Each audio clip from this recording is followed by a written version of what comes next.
Well, the manhunt for the accused Berlin attacker is over. Italian officials have confirmed that the main suspect in Monday's Christmas market attack, Anis Amri, was killed in an early morning shootout with police in Milan. Officials say 2 policemen stopped Amri near a train station as part of a routine check. Police say Amri pulled a gun and shot one of the officers. A second officer killed Amri.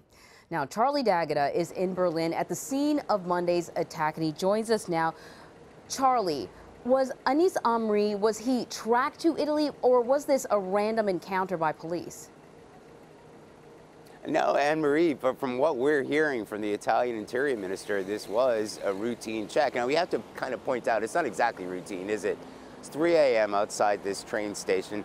Somebody's wandering around. There are no trains running. There's an APB out for this guy. So you can't really say it was random, but from what we're hearing from German authorities and Italian authorities, they didn't have a tag on this person. When they approached him, as you said, they asked him for his ID. Instead of coming out with his ID, came out with a pistol, shot one of the police officers. He then was shot dead. And it was after that that they were able to quickly identify this was indeed the suspect that they had been looking for. You know, often when things like this happen, it takes a while to confirm the identification of the person who was killed. But Italian officials came out very early and said, guaranteed this is the guy. How were they able to identify him so quickly? Yeah, you know, they didn't even really have to check with the Germans on that matter, because Anis Amri had spent time in Italian prisons. He had lived there for some time. He had spent time in and out of jail, 6 jails as a matter of fact.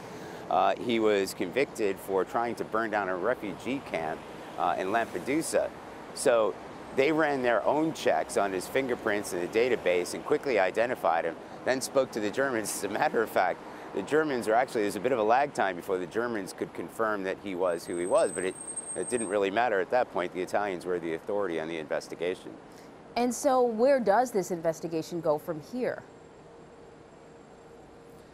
Well, you know, the big question now is what kind of a network Anis Amri had. You know, we knew that he, according to police reports, that he was in contact with this man, Abu Wala, who's an Iraqi that was here, who was arrested and thrown in jail just last month. In fact, there are many reports here that are suggesting that there was a cause-effect to that. So this man who was known to be recruiting fighters throughout Europe for ISIS, was in contact with Anis Amri, and it was after his arrest that Amri may have sprung to action. So I think what German authorities are really concerned about now is trying to figure out what kind of support network Amri had, not only for the attack here, but in getting him out of the country. I mean, you know, Germans are asking some very serious questions. This guy was on the radar. He was known to be a threat, a possible enemy of the state.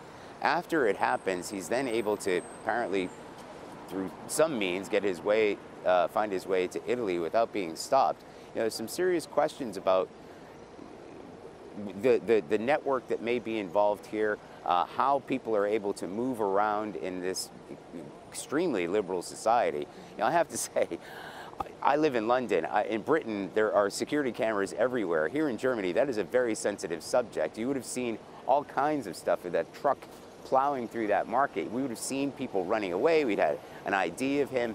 It's just simply not the case here. And the Germans, as we spoke to German officials, are going to take a very serious look at that, these sort of civil liberties, and think, you know, times have changed. We have to start thinking about how we keep an eye on these potentially dangerous suspects. Yeah, as I understand it, that's one of the conversations happening in Berlin now about this use of cameras. Tell me what the mood is like there. Is there a sense of relief in Berlin knowing that, you know, the public enemy number one, at least, has been captured and killed?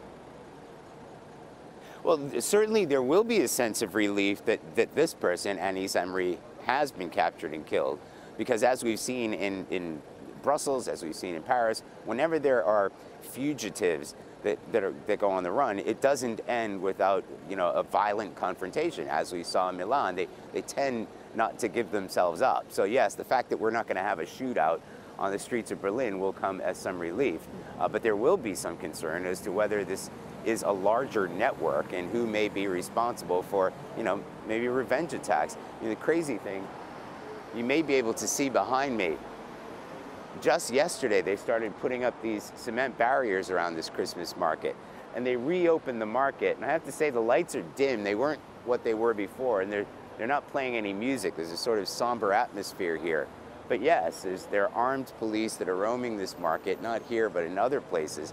And they are putting up some measures of security, but like, this is the new normal, and Germans are going to have to get used to it. So yeah, on one side, you know, they're relieved that Anis Amri has been caught and shot dead.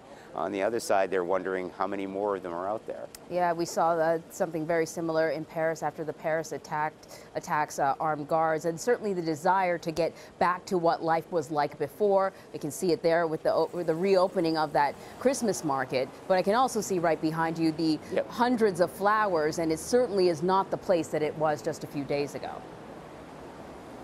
No, it's not. And I have to say, you know, tomorrow here in Germany, Christmas Eve is a bigger deal in a way than Christmas Day itself. And the German government has been encouraging people to try to take part in the Christmas festivities and not let the terrorists win. We've heard that narrative before.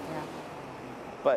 But there's no replacing that. And it's not, that's just one of the memorials they have here. As they go around the corner there where the truck had first come in, each area where people had been found, bodies have been found, where the shacks have been flattened, there are more candles and pictures.